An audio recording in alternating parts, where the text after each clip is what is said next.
Hi, this is Letitia. இந்த வீடியோவில் நம்ம CSAT 2024லேருந்து ஒரு கொஸ்டின் பார்க்க போகிறோம். The calendar for the year 2025 is same for. அப்போ கொஸ்டின் என்னென்னா 2025ல் இருக்கிற கேலண்டர் மாதிரியே அடுத்து எந்த இயரில் வந்து கேலண்டர் இருக்கும்னு கேட்டிருக்காங்க. சரியா? இந்த கொஸ்டின் பண்ணுறதுக்கு முன்னாடி நமக்கு ஆட் டேஸ்னால் என்ன நம்ம ஞாபகப்படுத்திக்கணும். ஆட் டேஸ்னால் என்ன? Number of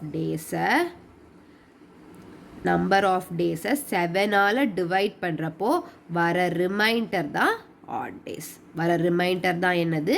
add days. Okay, இப்போ எக்ஸாம்பிளுக்கு ஒரு 8ன்னு வச்சுக்கோங்களேன். 8 டேஸ். 8 டேஸில் உள்ள ஆட் டேஸ் எவ்வளவு? 1. ஏன்னா இதை 7ஆல் டிவைட் பண்ணுறப்போ நமக்கு ரிமைண்டர் என்ன கிடைக்கும்? 1 கிடைக்கும். ஓகேவா? அது நமக்கு இதில் தரவாக இருக்கணும். அதுக்கப்புறம் இன்னொன்று நமக்கு தெரியணும், எப்போவுமே ordinary year, leap year. Ordinary இயர்னா என்னது?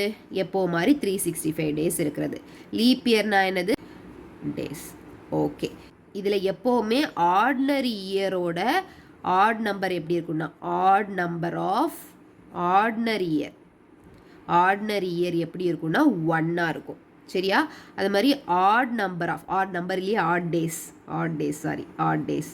Okay, odd days of leap year எப்படி இருக்கும்னா 2ஆக இருக்கும். இது உங்களுக்கு தெரியலைன்னா நீங்கள் என்ன பண்ணணும், நீங்களாவே நம்பர் போட்டு டக்குன்னு டிவைட் பண்ணி பார்த்துணும். லீப் இயருக்கு வந்து நமக்கு எவ்வளோ டேஸ் இருக்கும்? 366 டேஸ். ஆர்டினரி இயருக்கு 365 டேஸ். இதை 7ஆல் டிவைட் பண்ணோன்னா 5s are 35, balance 1, 6, 2s are 14, balance 2. அப்போ ரிமைண்டர் என்ன கிடைச்சாச்சு? 2 கிடைச்சாச்சா? அதே மாதிரி இதுக்கும் ரிமைண்டர் 1 கிடைச்சிரும். ஓகே, அப்போ நமக்கு என்னெல்லாம் தெரியணும்? ஆட் டேஸ்னால் என்னன்னு தெரியணும். ஆட் டேஸ்னால் நம்பர் ஆஃப் டேஸை டிவைட் பண்ணுறது. ஓகேவா? இப்போ நான் வேறு ஏதாவது நீங்கள் டேஸ் எடுத்துக்கிட்டால் கூட அதை டிவைட் பண்ணி, இப்போ எக்ஸாம்பிளுக்கு 2000 லீப் இயர் தான். கரெக்டாக? 2000ங்கிறது leap year.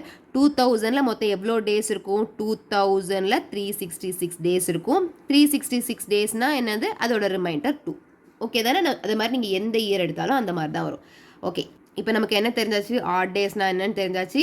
Add days of ordinary இயருக்கும் ஆட் டேஸ் ஆஃப் லீப் இயருக்கும் தெரிஞ்சாச்சு. இனி நமக்கு என்ன வேணும்னா, கேலண்டர் ஃபார் த இயர் 2025 எதுக்கு சேமாக இருக்குன்னு வேணும். இதில் நமக்கு மெயினாக தெரிய வேண்டியது, சம் ஆஃப் ஆட் டேஸ் வந்து எப்போ 0 வருதுன்னு பார்க்கணும். ஈக்குவல் டு எப்போ 0 வருது, எங்கேருந்தே பார்க்கணும்?